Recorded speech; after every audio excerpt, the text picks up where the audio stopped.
nome é Rafaela Harumi e eu vou apresentar o tema A Divina Comédia. Primeiramente, o autor dessa obra foi Dante Alighieri. Ele era escritor e poeta florentino, nascido em Florença, na Itália. Só para constar, grande parte das coisas que eu vou citar aqui foram retiradas da primeira biografia escrita para Dante. O seu autor foi Boccaccio. Boccaccio, inclusive, foi um dos grandes nomes para a literatura italiana, né? Uma de suas obras foi Decameron, né? Ou seja, ele era bem famoso, conhecido na época, né? Foi bem importante para a Itália. Muitos acreditam que o Boccaccio chegava a ler essa obra do Dante em público, o que ocasionou para que ela ficasse mais famosa, né? Boccaccio ele era um apreciador da obra. A obra foi originalmente designada por comédia, pelo próprio Dante. Para quem não sabe, comédia é o oposto da tragédia, né? Ou seja, começa mal e termina bem. Isso faz muito sentido, já que nesse percurso que nós vamos acompanhar o Dante, ele vai passar pelo inferno, purgatório e o paraíso, né? Começou mais ou menos, terminou bem. Alguns anos depois, o Boccaccio resolveu mudar um pouco o nome, né? De tão fanático que ele era pela obra, né? A apreciação que ele tinha. Ele achava essa obra definitivamente esplêndida e a nomeou como a Divina Comédia. Vale lembrar que a obra inteira foi escrita perante o dialeto florentino, né, que era considerada uma língua vulgar, uma língua suja ali na época, oposta ao latim, que era considerado uma língua culta, de pessoas mais intelectuais, da alta nobreza, por exemplo. O que dá a entender que a intenção do Dante ao escrever essa obra foi para que todos tivessem a oportunidade de prestigiá-la, independente da sua classe social. O Dante trabalha bastante com a simetria, né, em sua obra, envolvendo o número 3, né, para muitos considerado o número perfeito, principalmente para Dante. Ele era cristão e no cristianismo nós temos uma simbologia muito forte perante o número 3 por conta da Santíssima Trindade, né, ou seja, o número divino. Nos cantos do inferno, nós vamos ter 34, né? No primeiro ele ainda não entrou, então não conta. No purgatório e no paraíso vai seguir a mesma ordem. Ambos têm 9 círculos, né? Todos múltiplos de 3. E o Dante ele trabalha bastante também com a terça rima. A terça rima é quando as 3 últimas letras do primeiro e do terceiro verso rimam. Eu vou ler um trecho aqui para vocês, tá? Só para dar um exemplo. Da nossa vida, em meio à jornada, achei-me na selva tenebrosa, tendo perdido a verdadeira estrada. Perceberam que jornada e estrada rimam? Então isso dá uma sensação de movimento para a obra. A obra foi escrita durante o exílio de Dante. Como assim exílio? Naquela época, a Europa Ocidental ela era muito instável em relações políticas, principalmente na Itália, né? A Itália estava dividida entre o poder do Papa e o poder do Império, mas ao norte o poder do Império e ali no centro o poder do Papa. No meio nós tínhamos Florença. Florença estava ali no século XIV, né? Auge do feudalismo, a cidade natal de Dante, né? Era uma das cidades mais conhecidas na época, mais famosas. E o papado sempre querendo tomar conta ali da cidade, o Papa Bonifácio tentou implementar a ditadura da igreja ali na cidade, o que não satisfez muitos partidos ali de Florença, né? Partidos que eu digo, eles eram como estados autônomos. Nós tínhamos 2 partidos, os gibelinos e os guelfos. Dante fazia parte dos guelfos, né? Dante sempre foi bem relacionado com a política ali. Por conta de uma guerra entre guelfos e gibelinos, né? Inclusive o Dante ele atuou ao lado dos guelfos como soldado. Para vocês terem uma noção, ele não era somente político.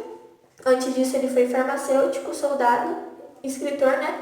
E poeta. Enfim, os guelfos tomaram posse ali, né, de Florença, né? Porque eles venceram a guerra. Com o tempo, por conta de desavenças entre as famílias ali do partido, eles se dividiram entre guelfos negros e guelfos brancos. Os guelfos brancos eles respeitavam a igreja, porém eles não concordavam com a implementação da ditadura ali em Florença, né? Já os guelfos negros eles eram opositores a essa ideia, né? Eles concordavam com a igreja, o que ocasionou para que houvesse uma guerra, né? Uma guerra civil ali entre os 2 partidos. No meio da confusão, o Papa decidiu enviar, né, o Carlos de Valois como um pacificador ali para Florença. Acabou que essa suposta ajuda revelou ser um golpe dos guelfos negros para tomar o poder ali de Florença e foi o que aconteceu.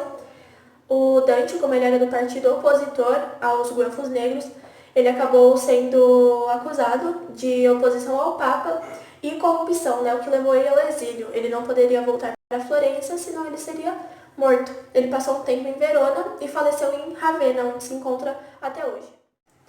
Dante teve seu casamento arranjado, né, tendo 3 filhos, porém ele não cita muito a sua esposa em suas obras, já que sua paixão de fato foi Beatriz. Beatriz é uma moça florentina, né? Ele cita pela primeira vez ela em sua obra La Vita Nuova, onde ele fala que ele a viu quando tinha apenas 9 anos. Ela passou assim, ele viu ela de instante e se apaixonou. Ela é muito bem retratada no Paraíso, inclusive ela tem um lugar ao lado da Virgem Maria. O legal do nome dela é que Beatriz, né, Beatrix, faz comparação com Matrix, sabe? Doa vida, doa beatitude. Ela é uma pessoa bem iluminada, sempre representando ali a fé. E ela tem grande representação para o Dante. Bom dia, meu nome é João Guilherme. Eu falarei sobre a obra de Dante Alighieri. Meu grupo é sobre essa obra, a Divina Comédia, e eu sou responsável pelo primeiro tema, sobre o inferno. Basicamente, o inferno é o primeiro tema onde Dante passa. Basicamente, no livro, o início, Dante está perdido numa floresta sombria e hostil que não consegue escapar de lá. E para escapar, tem que passar por 2 caminhos, por isso que ele não consegue escapar. Um caminho onde tem 3 feras maiores que Dante, muito mais amedrontadoras. E o segundo caminho é um caminho longo, demorado, só que passa por 3 fases. O inferno, o purgatório e o paraíso. E Dante não sabe qual escolher até que aparece Virgílio, um ex-filósofo, um filósofo que já morreu antes de Dante nascer até, que ajuda Dante, porque Dante era muito fã desse filósofo. E ele só quer ajudar Dante. Basicamente, ele vai guiar Dante sobre o caminho longo, que passa sobre o inferno primeiro, e os dois juntos vão embarcar nessa aventura. Antes de entrar no inferno, eles leem um manuscrito que está no portal do inferno, que fala que quem entrar tem que deixar a esperança de lado, porque dentro do inferno não há mais escapatória, a alma não tem mais livre-arbítrio e nunca vai rever o céu. Ao adentrar o inferno, Dante primeiro tem que passar pelo anti-inferno, ou vestíbulo do inferno, onde quem não quis tomar nenhuma decisão firme em vida, quem não quis ter nenhum compromisso, quem não quis ter nada, nem religião, nem nada, fica lá, pois nem o inferno, nem o céu aceita essa pessoa. Basicamente, lá eles são torturados também, só que não são torturas tão fortes como no inferno. Ao entrar no vestíbulo do inferno, primeiro Dante, depois do vestíbulo do inferno, Dante se depara com o rio Aqueronte, onde o barqueiro leva os mortos de uma margem à outra para adentrar o inferno. E Dante não consegue ir, porque ele está vivo, ele é muito pesado para o barco. Aí o barqueiro não deixa e fala para Dante ir pela outra passagem. Nesta hora a gente não tem tantas informações, porque Dante escreveu que ele desmaiou e depois acordou do outro lado do rio, ou seja, especulações. O inferno basicamente é dividido por 9 ciclos que representam pecados das pessoas que estão neles. Lá, cada ciclo tem seu tipo de tortura, todos são ruins, mas os mais brandos, as torturas mais brandas são os primeiros ciclos, e enquanto vai abaixando, quanto menor vai ficando o ciclo, quanto mais fundo vai ficando no triângulo do inferno, mais doloroso vai ficando o pecado, a tortura, mais cruel. Como estamos falando da Idade Média, cada ciclo é representado por um 7 pecado capital, ou seja, ira, gula, luxúria, ganância, essas coisas que eram muito retratados na Igreja Católica, na Idade Média. E cada ciclo representa isso. Tanto que tem várias referências bíblicas no inferno. O último ciclo é sobre a traição, que também é um juízo a Judas, que traiu Jesus. Faz juízo a Jesus e Judas, que na Bíblia Judas traiu Jesus.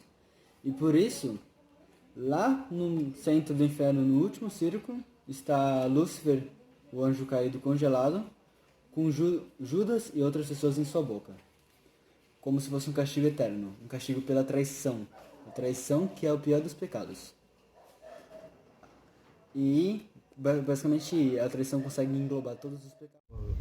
Olá, meu nome é Glauber e eu vou continuar aqui a história da Divina Comédia. Eu vou falar sobre o purgatório. O purgatório é uma montanha que se formou com a queda de Lúcifer. Assim como o inferno e o paraíso, ele tem 9 ciclos. O primeiro é o antipurgatório, depois vem os pecados capitais, os 7, né? Que começa com soberba, daí vem inveja, ira, preguiça, avareza, gula e luxúria. Os estudiosos dizem que o purgatório foi a parte mais criativa do livro, porque o inferno e o paraíso, na época, já se tinha uma ideia do que era, porque o próprio Virgílio ele já tinha escrito sobre uma viagem para o inferno. E o purgatório, então, era uma coisa nova ali. Aí dizem, né, os estudiosos que o purgatório é a parte mais criativa de Dante, do livro de Dante, da Divina Comédia. E no último círculo, o nono, né, vai ser o paraíso terrestre, o Éden, né. Daí o Virgílio e Dante eles se despedem no oitavo círculo da luxúria, porque como o Virgílio ele é pagão, ele nasceu antes de Cristo, de Jesus, ele faz parte do inferno no círculo do limbo, né? Ele então não pode passar dali. Aí que vem a Beatriz e busca o Dante. Saindo ali do purgatório, Dante vai para o paraíso, né, onde ele é guiado por Beatriz. Beatriz sempre representando a fé, né, a sabedoria, a luz, ela é um ser de muita luz.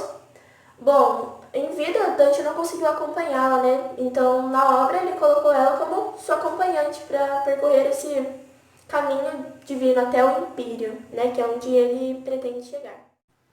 O paraíso ele se baseia no sistema geocêntrico de Ptolomeu, ou seja, a Terra ela era considerada o centro do universo, enquanto os 7 planetas, os mesmos do sistema heliocêntrico, faziam órbitas em volta da Terra, sendo eles a Lua, Mercúrio, Vênus, Sol, Marte, Júpiter e Saturno. Aí na obra nós vamos ter as estrelas fixas, o primeiro motor e o Empírio, né, onde se encontra a Santíssima Trindade.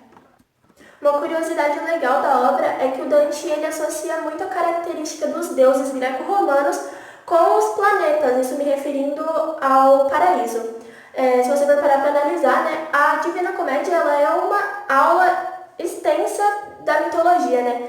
Isso se reflete muito através do tempo em que o Dante está vivendo, né? Século XIV, o renascentismo, eles estão tentando trazer as ideias greco-romanas para o mundo medieval, lembrando que o Dante ele era italiano, né? Ou seja, a história de Roma é a história dele.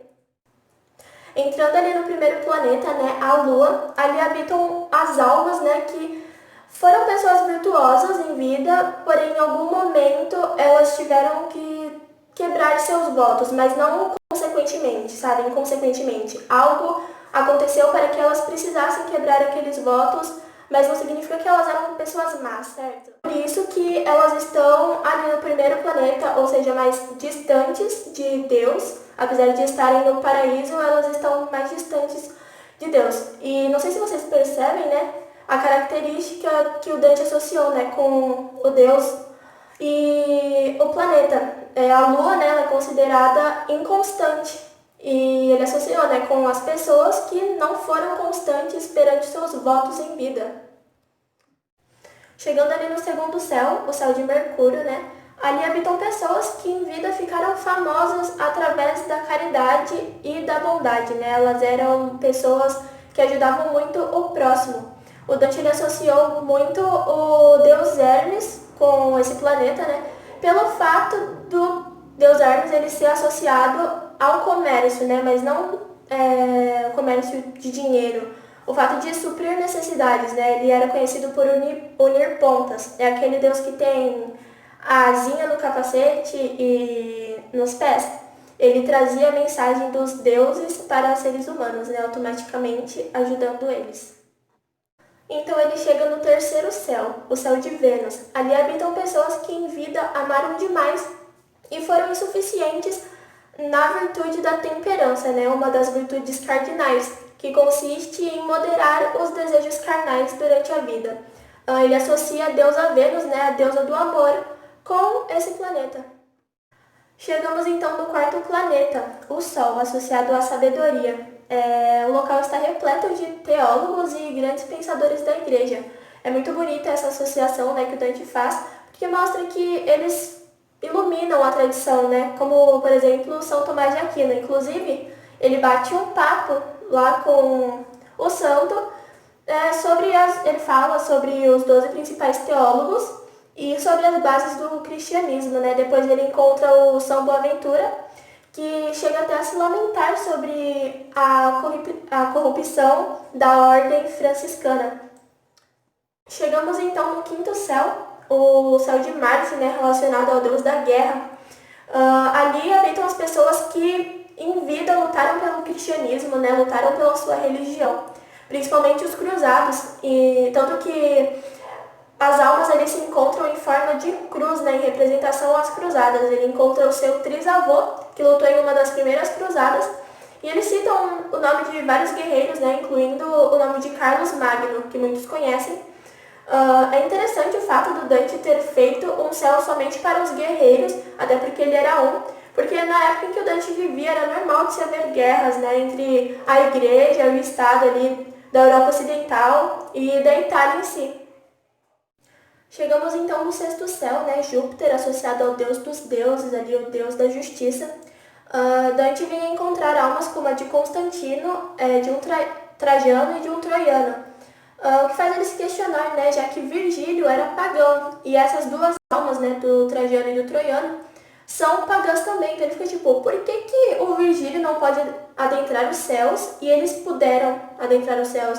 O que deixa as duas almas muito enfurecidas, tanto que elas se juntam e ficam em um formato de uma águia imperial.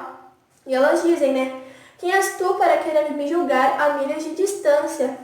O que dá a entender de que, de fato, nós nunca vamos entender completamente a obra divina perante o mundo, né, e o paraíso ali, inclusive.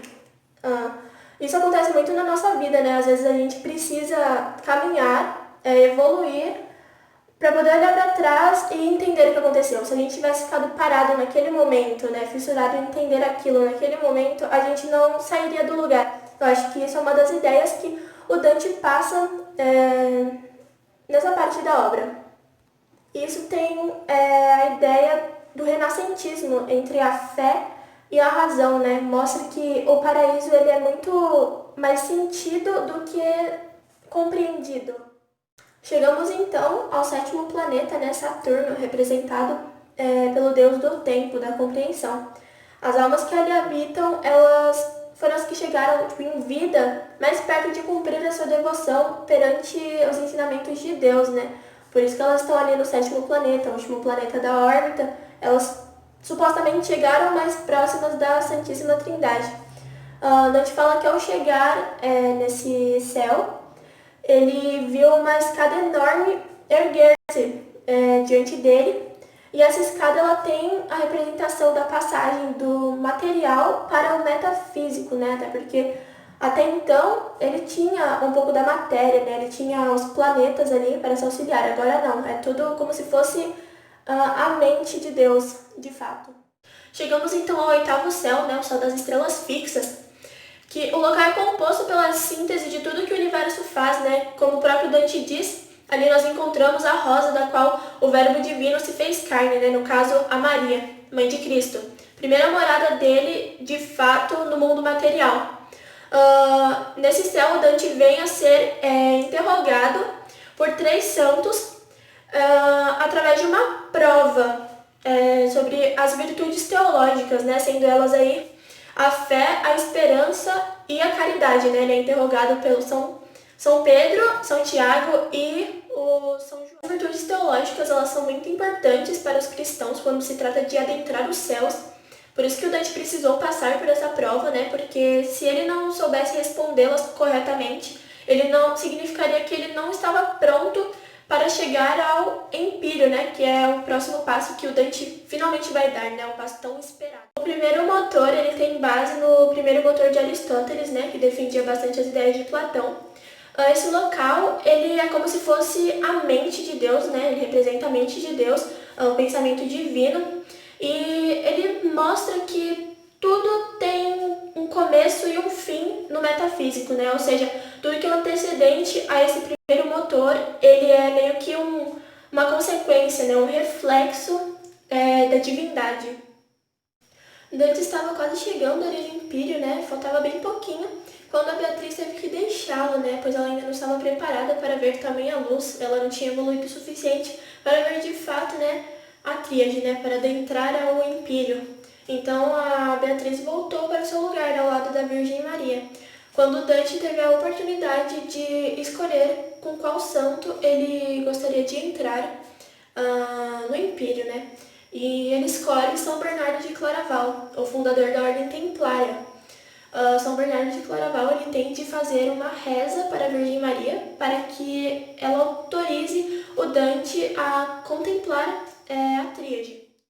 Dante consegue entrar ali no Empírio, né? E ele relata que logo de cara ele já vê 3 círculos representando o Pai, o Filho e o Espírito Santo, e que esses círculos eles emitem uma luz enorme, né? Apesar de eles estarem separados, eles representam uma única unidade, né? O amor, que representa a união de tudo, de todo o universo. Dante diz: satisfizer as volições mais belas, o autor do movimento permanente, amor que move o sol e as estrelas. O que Dante quis dizer com isso foi que, ao olhar a tríade, ele se sentiu plenamente completo, né? Ele não desejava mais nada do mundo material, ou seja, ele já tinha adquirido experiência suficiente para voltar ao caminho que ele havia se distanciado há tanto tempo, né? O caminho de Deus. E assim ele termina a obra.